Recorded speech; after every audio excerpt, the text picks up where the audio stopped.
في قرية صغيرة تطل على حقول القمح الذهبية، عاشت فاطمة مع أبنائها الثلاثة. أحمد 12 عاما الذي كان يسعى ليصبح سندا لها. سارة 8 أعوام التي كانت تملك خيالا واسعا. ويوسف 5 أعوام أصغرهم الذي كان يحمل ضحكة بريئة يضيء المنزل. بعد وفاة زوجها المفاجئ في حادث عمل، وجدت فاطمة نفسها أمام تحد هائل. تحول المنزل الهادئ إلى صمت مؤلم، وبدأت الأيام تحمل عبئا ثقيلا من المسؤولية والاحتياجات.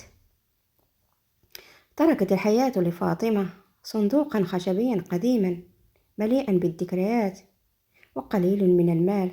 كانت فاطمة امرأة قوية لم تسمح لليأس أن يتسلل إلى قلبها. قررت فاطمة أن تعمل بقوة لتوفر حياة كريمة لأبنائها. كانت القرية تعتمد على زراعة القمح والنسيج اليدوي، ومن هنا بدأت رحلة الكفاح. عملت فاطمة من الفجر حتى الغروب في حياكة السجادة الصوفية التي تشتهر بها قريتها.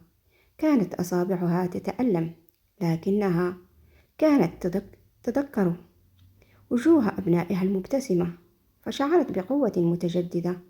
أدرك أحمد المسؤولية كونه رجل البيت الصغير. بعد المدرسة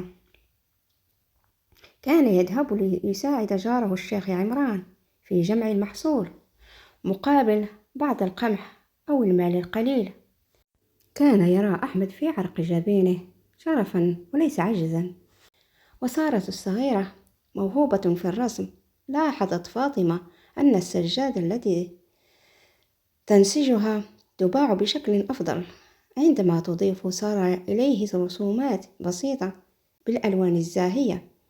أصبحت رسومة سارة هي العلامة المميزة للسجادة فاطمة. وفي إحدى الليالي الشتوية الباردة اشتد المرض على يوسف الصغير. لم يكن لدى فاطمة ما يكفي من المال لشراء العلاج اللازم.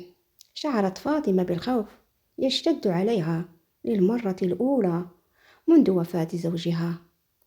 صباح يوم التالي أيقظت فاطمة أبنائها. لم تبكي أمامهم، بل قالت بصوت ثابت: لقد علمني والدكم أن أكبر كنوزنا ليست ما نملك، بل ما نستطيع أن نفعله بالصبر والإيمان. سنبيع اليوم أفضل السجاد لدينا، تلك التي عملنا عليها كلنا معا. حمل أحمد السجادة التي زينتها سارة بأجمل رسوماتها. ذهبت سارة وفاطمة مع أحمد إلى سوق المدينة المجاورة.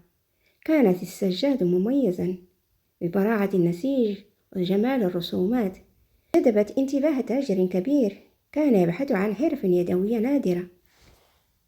أعجب التاجر بالسجادة وبقصة فاطمة وأبنائها.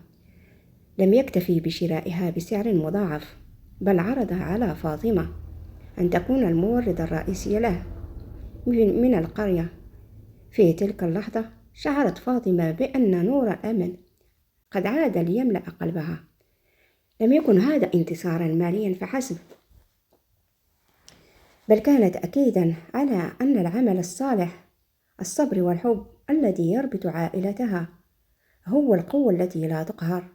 عادت فاطمة إلى قريتها واشترت الدواء ليوسف، وبدأت حياة جديدة كأرملة قوية تعمل كشريكة لتاجر كبير في المدينة، وتعلم أبنائها أن اليتيم ليس نهاية المطاف، بل هو بداية لقصة الكفاح يساطرها الأمل. إذا أعجبتكم القصة لا تبخلوا علي بلايك وتعليق والاشتراك في القناة للمزيد من القصص الملهمة والحكيمة. والسلام عليكم.